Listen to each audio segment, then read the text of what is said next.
Hello, hello. Welcome to the Read-Aloud Revival. I'm Sarah Mackenzie.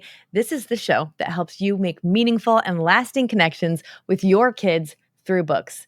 And on today's episode, I've got a treat for you. This last spring, Waxwing Books, our publishing house here at Read-Aloud Revival, we published a book called Painting Wonder.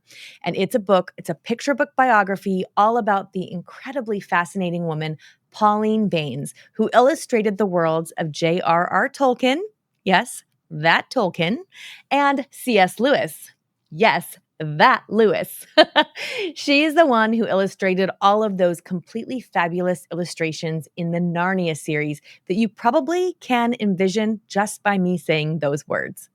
Now, the incredibly talented and wonderful Wray Schon wrote and illustrated this picture book. And to celebrate the launching of this book, we did a very fun book event at the Fabled Bookshop in Waco, Texas.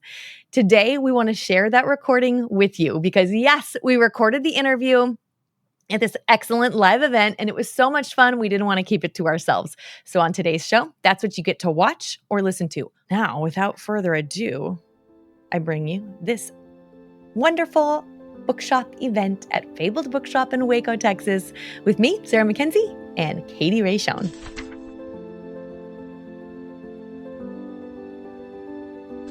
Hi, everybody. It's so good to see. I see some familiar faces out here. I think this is my third time at Fabled, and it's my favorite bookstore to visit. I love it so much.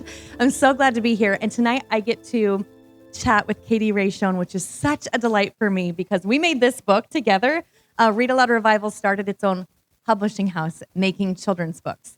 And the day I saw the sketches for this book, I called our managing editor who is here, and I said, you need to get to your desk right now because we need to make this book. And that is the first time. We didn't know each other before then, I don't believe. No, we did not. We did not. Yeah. So why don't you tell everybody a little bit about your family and your day-to-day life, and then we'll talk about the art. Okay, I will. Well, my family is right here in the front row. Raise your hands, kids. You want to stand up and wave, actually? Yeah. This is Claire and Molly and William. And these are my parents, and this is my wonderful husband. And we are here from about an hour north of Houston in a place called the Woodlands. And day to day, I am usually at home hanging out with the kids. They are in school, so we're not homeschooling. I spent 10 years doing a completely different job, working as a designer, and then took some time off and have since then been growing my picture book and illustration portfolio. That's all. I don't think anyone I've ever met has said, we put our kids in school, we're not homeschooling. Like, you need to describe that to the room. I know who's here, yeah. And we love it. We love it, yeah. Amazing. Okay, so Painting Wonder, hopefully many of you know, is the story of Pauline Baynes, who is the illustrator of the Narnia series, which are celebrating their 75th anniversary. We went to a library event today, and I with a whole bunch of librarians. And I said 50th anniversary like 10 times until someone very politely said, I think your math is wrong. I was like, it's not the math revival. That's not what it is. It's right. 75th anniversary. So why this book? What came into your mind to tell us why you made this book? Sure thing. Will do. So this is one of my favorite stories because it started with me just failing miserably at what I was trying to do. So as I was building my illustration portfolio for books, and I was thinking I would do some illustrations for chapter books for older kids. And I have just always loved the Narnia books more than any other books. My family teases me because I reread them at least once a year. They'll ask me if it's time yet. And so I decided, of course, that I would do some sketches, some pictures from the Narnia books to build out my portfolio. And I was trying to draw these pictures, and I couldn't do it because I could not get the original illustrations out of my head. Lucy and Tumnus and the umbrella, and the wardrobe and the kids, and just everything. The White Witch. I couldn't draw anything else, and I was very frustrated. I finally said, "Who did those? Where did this come from?" And I realized that I had no idea. And I realized that those are the same pictures in all that I have. We have many copies of the Narnia books in our house, and every single one of them, it has those same pictures inside. And so I looked it up, and her name was Pauline Baynes, and I started reading her story, and I fell right in love with it. Immediately reading that she was a child going through a hard time, and then found books, and it was like her rescue and her escape, and how much it meant to her, and I just knew that the world needed to know who she was. So, how many of you feel like the Narnia illustrations formed you? They're like a part of you. Yeah, I think they're so iconic. We can see it. Just you saying like Mr. Tumnus and Lucy, or the lamppost, or the White Witch on her sleigh. We can see them, but I think about illustrators more than the average human, probably. And I never once thought who made those illustrations until I saw your particular books. That's amazing. Yeah. Okay, so Narnia in your childhood, I'm assuming you were influenced by Narnia in your childhood. What else? Because we always want to know what other books that she liked as kids, right? Sure. Of course. As a kid. Yeah. Of course. Yeah, I loved the Narnia books. I loved Nancy Drew. Those were probably my ultimate series when I was little and sort of first picking up chapter books for the first time. Before that, earlier on, we had a lot of classics in the house. Thank you, Mom and Dad. We had Dr. Seuss and P.D. Eastman and Robert McCloskey. And then I also I remember, I think it was my 5th birthday I was given, and it was my very own book, and that felt very special. A treasury of fairy tales, and they were the sort of original fairy tales, not kind of the Disney versions that all have happy endings. Some of them had happy endings and some did not. And I remember being very struck by that. And actually it was a beautifully illustrated book with lots of decorative elements, and you could kind of just pore over the images again and again and find something different every time. Okay, so here's a question I think a lot of us wonder, those of us who are not illustrators, so like all of us probably for the most part. You wrote and illustrated this. Tell us about the process. Do the words come first? Do the pictures come first? They come together? Like, what does that look like? So in the picture book biography is kind of its own thing, I think, compared to some other books, which Sarah knows well. And so in this case, really, research came first to try to understand who Pauline Baynes was. And I did actually have some very early sketches that I had completely forgotten about. And then I just came across one the other day, and it really sort of looked like one of the later pages in the book. And I hadn't gone back and said, oh yeah, that was a good idea, I'll use that. But this kind of explosion of things and fantastical elements. So clearly that was already in my head somehow. But really, I would say the words came first because it's a picture book biography, and I really had to understand the thread of her life that I was going to follow. Picture book biographies are about a person, and you're telling the story of their life, but there's a million ways to tell the story of somebody's life. And so it took a lot of revisions of the text and trying a lot of different ways and different approaches to settle on something that felt like the right piece of the story to tell. And then once you have the words, or sometimes, and then that, it's not like then I was done with the words and got to put it away and start drawing pictures. It was more like then I could move on to sort of the first step of illustrating a picture book, at least for me and for many illustrators, is called making thumbnails. And they're thumbnails because they're little tiny sketches, a little bigger than a thumb, but not too much bigger. And that's kind of the first way you want to plan out the whole book, because if you dive in and you start drawing one picture from the book and you do all the little details and you get into what the colors are going to be and everything looks totally perfect and you have that one picture, but you haven't thought about what's on the next page, you're soon going to realize that you've forgotten, like, oh, I didn't want to show the monkey on this page. I wanted to show the monkey on the next page, and it doesn't work as a page turn. And so thumbnails are a way to sketch it all out really quickly and keep yourself from getting precious. And then from there, I usually end up revising the words again once I've said, oh, okay, if I have a picture of this, I don't need that word here. And you kind of go back and forth developing. The thumbnails turn into bigger sketches, and then eventually you send it out into the world, mostly in a form that is mostly sketches. You need every single page of the book sketched out to where somebody can understand it, with the words on it, so that somebody knows what the book will feel like. And then if you're very lucky, Sarah Mackenzie loves it. And you get to go the rest of the way. Okay, so one of the things I wanted to point out that you do so particularly well, that I never noticed until we began making books at Waxwing, is the, what's the word? The viewpoint, like the distance, the focal distance? Perspective. Great, that's the right word. Perspective. So I'm going to flip through a couple pages. I don't know if you want to talk through like the difference in perspective, because I think it's so interesting. Okay. So I think what we're talking about here is partly, you can think about how far away we are from the people or the objects or the scene that's on the page. And also whether you are looking straight at them, like we're all looking at each other, or you're on top of them, or you're below them. When you're drawing a picture, you can choose any perspective that you want to. So here we are, now we're looking down on Pauline. If you haven't read the book, this is in World War II. She's drawing maps for the Navy, and that gives you a very different feel and lets the reader see something very different than they would if they were sitting, next to her or behind her. And see, these are all choices, and here we are, sort of like face first with her art supplies, right in her world and how she's working.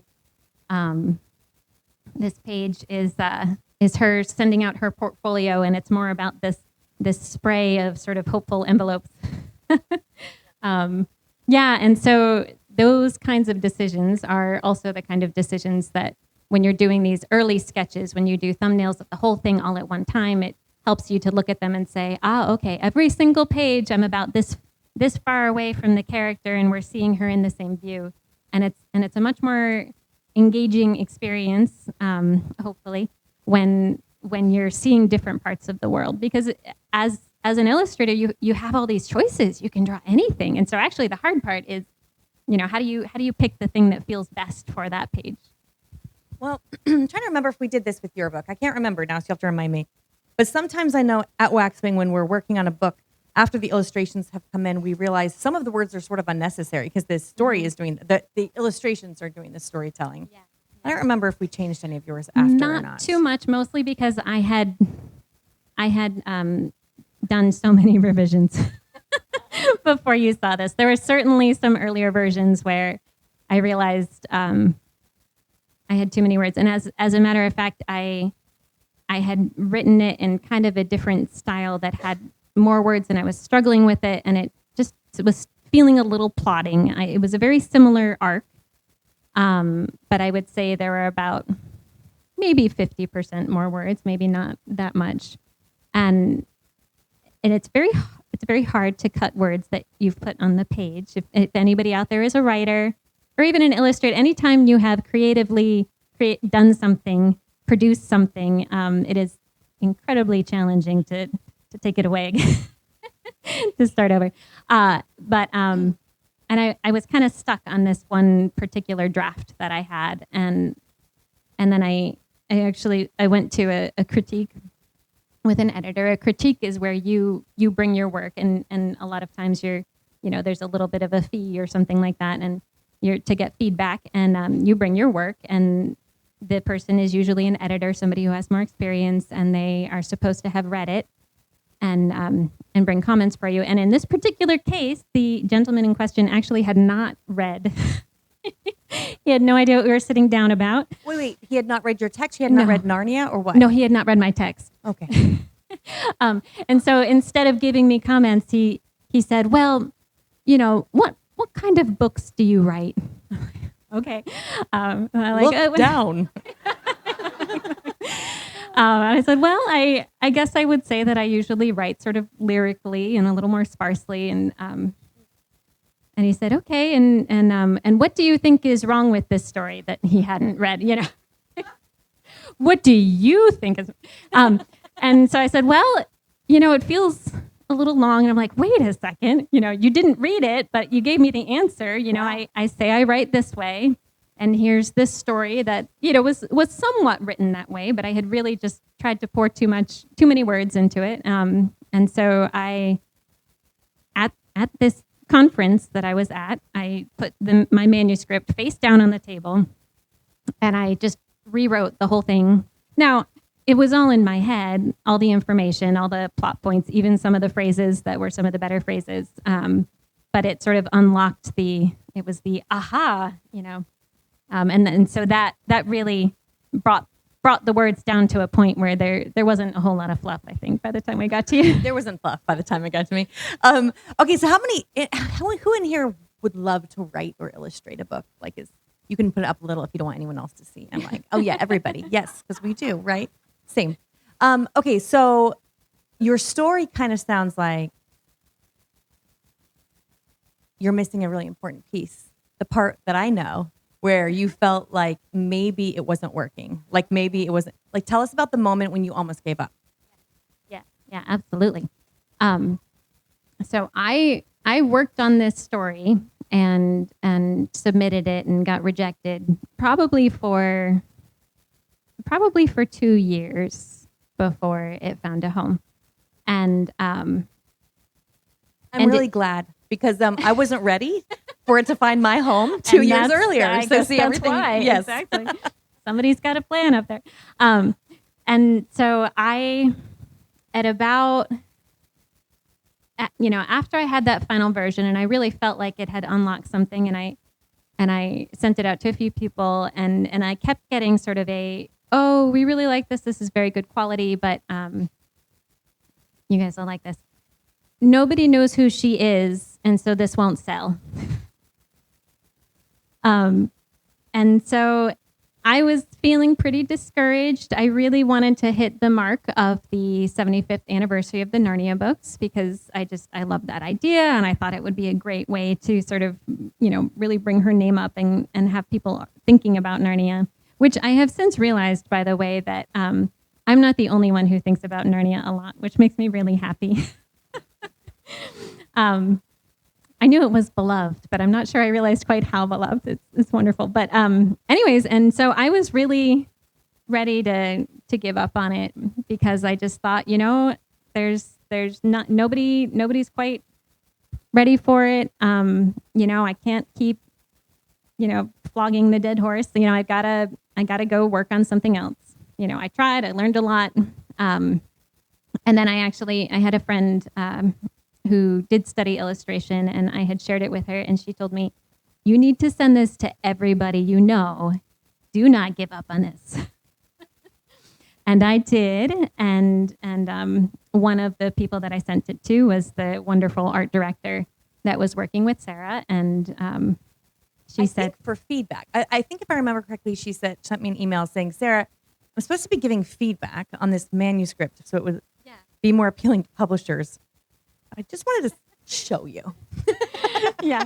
I was like, the feedback is, it's now mine. We're going to be making this book. I think she sent me an email, which was very kind of her, but also funny. That was like, I've been working with Sarah Mackenzie, and I think she might really, is it okay if I send it to her? I'm like, yeah, that's okay. Well, let me think about that. And there we were. And I was just thrilled. I think I was actually in the middle row of a minivan driving around with family in the summer when I got the email that Sarah was excited about this book, and there was a lot of excited yelling. And yeah, so on both sides, actually.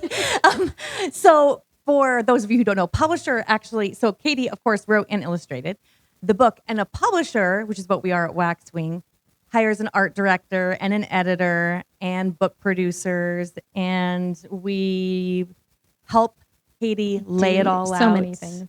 Yeah, so many edits.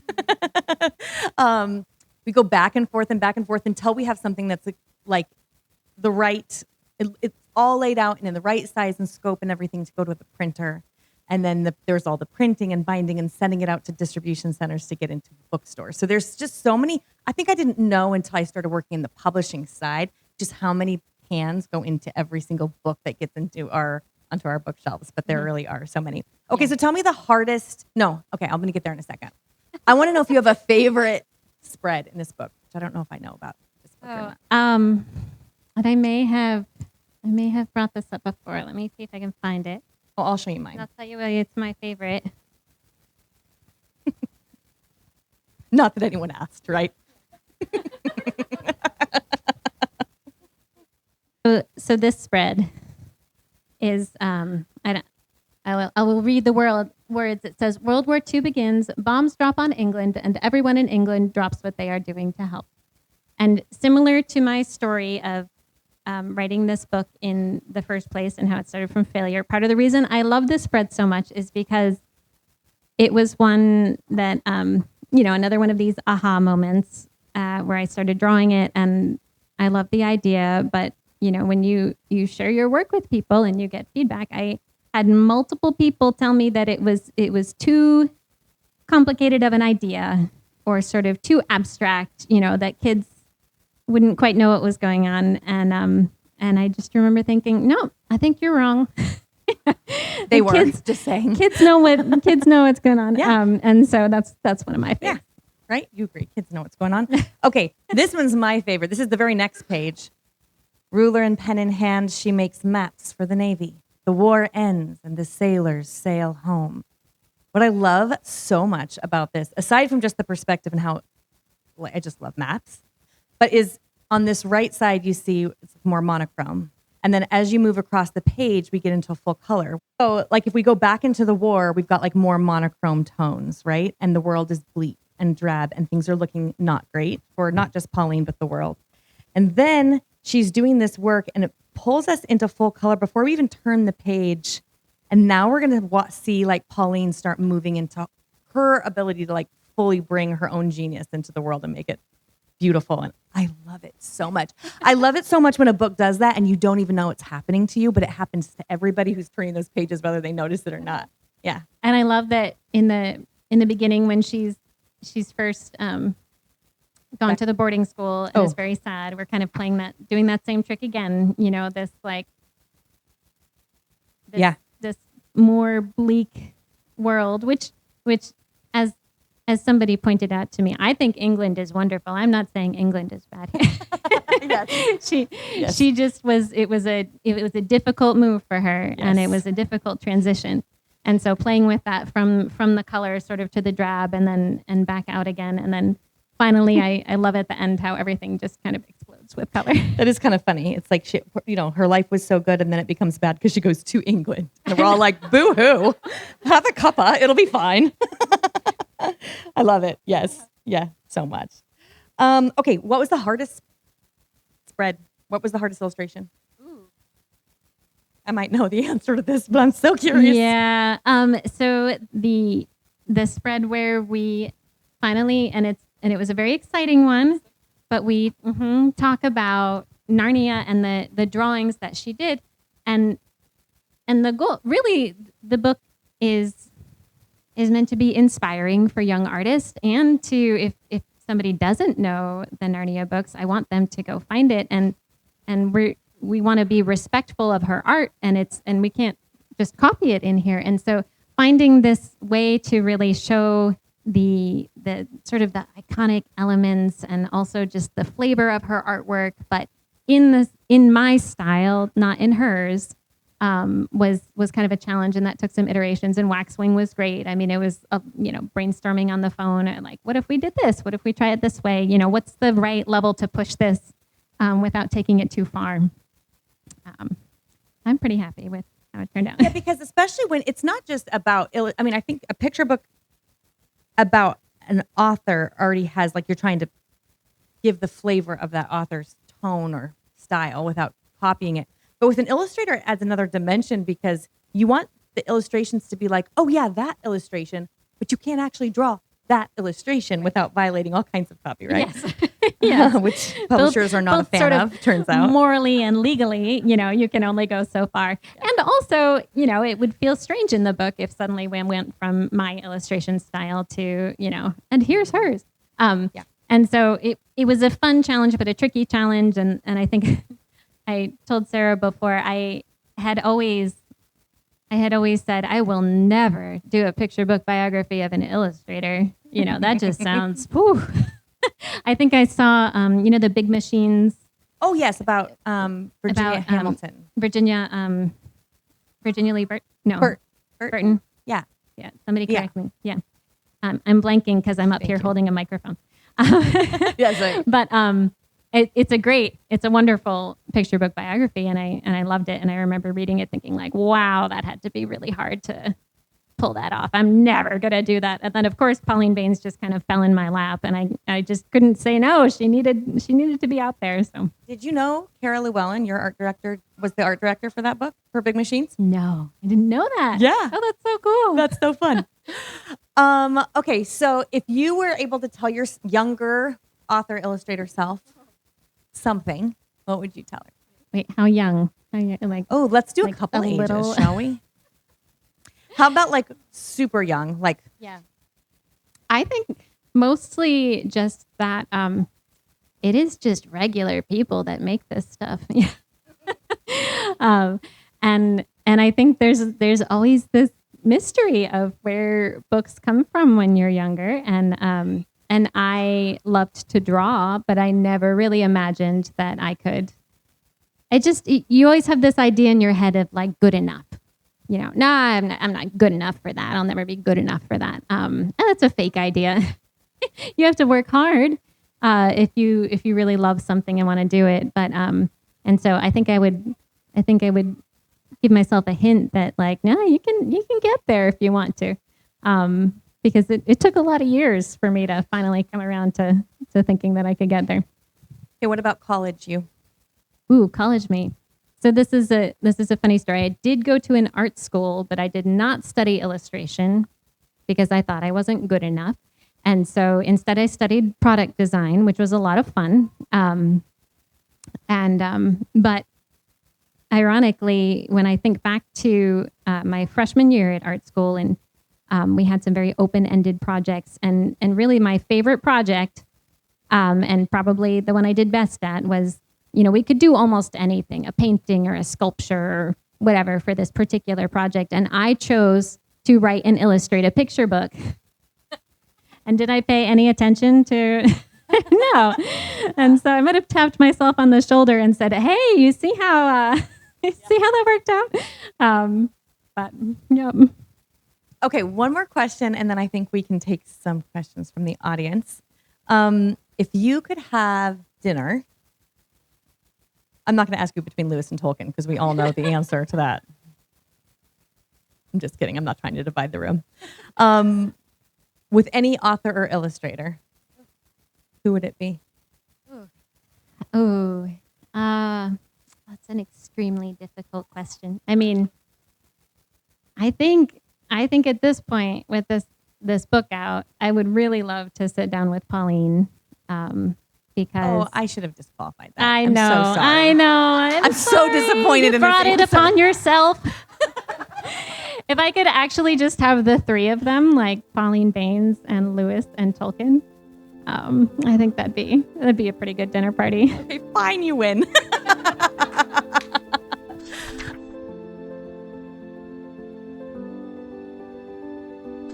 So Molly wanted to remind me that I was wrong about which one was my hardest spread, and she's right. This was a very hard spread in more of a technical sense. Sure. Yeah, in the very beginning when she's first opening it, when she first discovers picture book. So this one probably my family heard me talking about a lot because faces. Anybody out there like to draw? Yeah. Anybody ever struggle with drawing faces? You know, yeah. And so you're talking about the stars. Oh, the stars. You think the stars were the hardest part? No, it wasn't the stars, Molly. Anyways, this was probably one of the spreads that I had to redo the most just to get the sort of angle and shape of her face correct. And this is a funny one. This is one of these Illustrator things. When I first drew this spread, I had the two sides of the book slanted down that way. And looking back now, I'm not quite sure why, but you think somebody's holding an open book, and I just sort of drew it, and then it took me a while staring at it. What is wrong with this? And then I finally, and I do this a lot at home, and I ask my kids, can you hold this like this, and then I'm going to take your picture. If I'm alone in the house, I'm taking all sorts of weird selfies of holding books, and So yes, that one was a little tricky. Amazing. Okay, so for anyone who didn't hear, the question was, assuming we both read the Chronicles of Narnia, which is a fair assumption, which is our favorite book for the series and why? And your favorite is The Horse and His Boy. Okay, you go first. I probably changed the answer to this question based on the year or the mood or my age or whatever else. I think over my lifetime, probably The Voyage of the Dawn Treader. Just because of the adventures and Lucy's kind of coming into her own and Reepicheep and just all the different islands. I love them. Yeah. The movie was the best one. I think it sounds so like the exact answer you would think to say The Lion, the Witch, and the Wardrobe, but I really think it's one of the best middle grade novels ever written. I'm struck every time I read it how simple the language is, actually. C.S. Lewis does not use very much description in that book, and yet we all have a very vivid, immersive understanding of Narnia, and I think to do that kind of writing with fewer words is just perfection. Yeah. And now that we're reading it out loud, and the more you read it out loud, the more you realize how brilliant the language is, and that's often my mark of really, really wonderful writing. If the experience of reading it out loud is just as good as the experience of reading it on the page. Wonderful. Okay, so the question is, she writes and she draws, and she's seen a lot of resources on how to write novels, but not very many on how to write and draw for picture books. So any resources you can share on that? Yeah. Let's see. So there are, and I can't, so I am a member of something called SCBWI, which is a really long acronym. It's the Society for Children's Book Writers and Illustrators.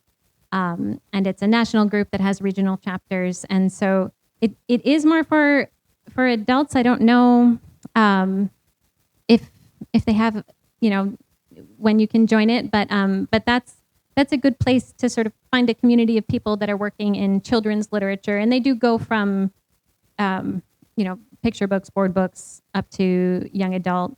And so for me, that was something that I turned to. And they have some resources and things like that. There are quite a few other sites and things that offer courses. There's one called Storyteller Academy, which I think, I'm going to blank on his name. And then, let's see, Storyteller Academy.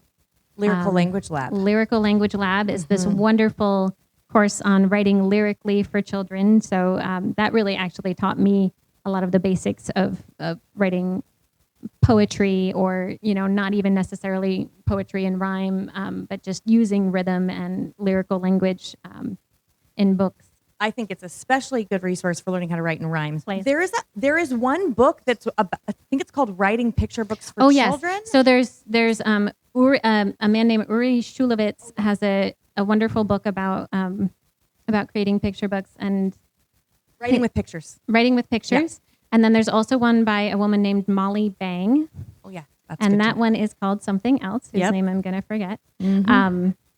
And those are two really wonderful ones. There is a lot out there, but it can be very hard to find. And everybody has different learning styles.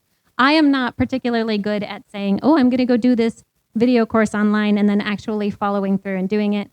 I think, I much prefer to be sort of head down working. And so the way that I have felt more productive is to make a lot of mistakes on my own and then bring it places for feedback. There are some basics about sort of what you need if you're going to try to bring a picture book out into the world. And that's the stuff I was talking about before of, you need to kind of have a PDF basically that, is your story and ready to go. And so there's things like that SCBWI has a digital book with kind of the basic rundown. And then the others that we mentioned are a little more about improving your craft. There's one other thing that I think, and maybe you can speak to this from the illustrator's perspective, but from the publisher's perspective, something I see from a lot of people who submit their illustrations to us is there's a difference between being able to draw good pictures and being able to narratively tell a story through pictures. And that character needs to look like the same character on page 2 as they do on page 14. And that's harder than it sounds, right? And so being able to draw the same character in a whole bunch of different body movements and settings and aging them. And yes, and that's a very good point. And so it is different than creating one-off art pieces, both because you need to have a consistency in characters and style and colors and things like that, and also because you're telling a story from start to finish. And then the other thing I can't believe I didn't just tell you is to just pick out your favorite books and look at them and pick them apart, and you can even sort of, as a writer, when you're trying to understand why you love something so much, honestly, just to take it and write it out yourself, just their words, just write it out yourself, just see how it feels, what kind of rhythms you naturally have on the page, and kind of imagine back to before it was the words with the pictures. Can be a very helpful way to get a sense for, what appeals to you and therefore, how you might want to work. And same with the illustrations. I struggled for a while with the way, and now it feels very obvious that of course this is how I draw people. But it wasn't always obvious. There's so many different ways that you can create something on the page. And so, finding the ones that you really love and doing sort of master studies and learning from the really good examples out there is very powerful. That's a great question. She asked, were there any illustrations in this book that you drew the first time and got it right? Right? Yeah.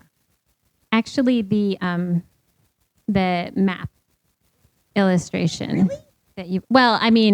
Not that I didn't have to tweak things, but from the idea of, I can picture in one of my sketchbooks, I had 3 little rectangles where I did the thumbnail version of this, and I had slightly different angles on the table and, her in slightly different positions, but it was one of these moments that as soon as I had this idea of her at the table, drawing the map sort of morphing into, real life, that I was like, oh yeah, this one's a keeper. Okay, what's a favorite movie based on a book that's not the Chronicles of Narnia, right? I don't watch a lot of movies. I'm afraid to watch movies based on books that I love. So let me think about that one for a second. Do you guys, what movies do we watch? I really love the Disney Beauty and the Beast from way back when, and that was based on an original fairy tale. Anne of Green Gables is the one that comes to mind for me. Yeah. Sorry, I did not mean to upstage you. But it is Anne. So, the Megan Follows one, of course. Okay, Avery wants to know, when everyone finishes the book and they close it, what do you want to stay with them? So the beginning of the book is, this little girl will grow up to draw pictures that will wing their way around the world, flying to faraway places. Her pictures will be held in millions of hands, maybe even yours. You guys can do amazing things, and I want everybody that reads this book to know that you have the opportunity to do something that reaches lots and lots of people, or you don't have to reach lots and lots of people. You can reach one person with a lot of love, or, something joyful. I love creativity, and I think we're all creative. And that's what I want people to take from this book. You got to work hard and keep at it, and it's there. This has been so incredible, you guys. Thank you. Such a fun conversation. Y'all were amazing. Amazing questions all around.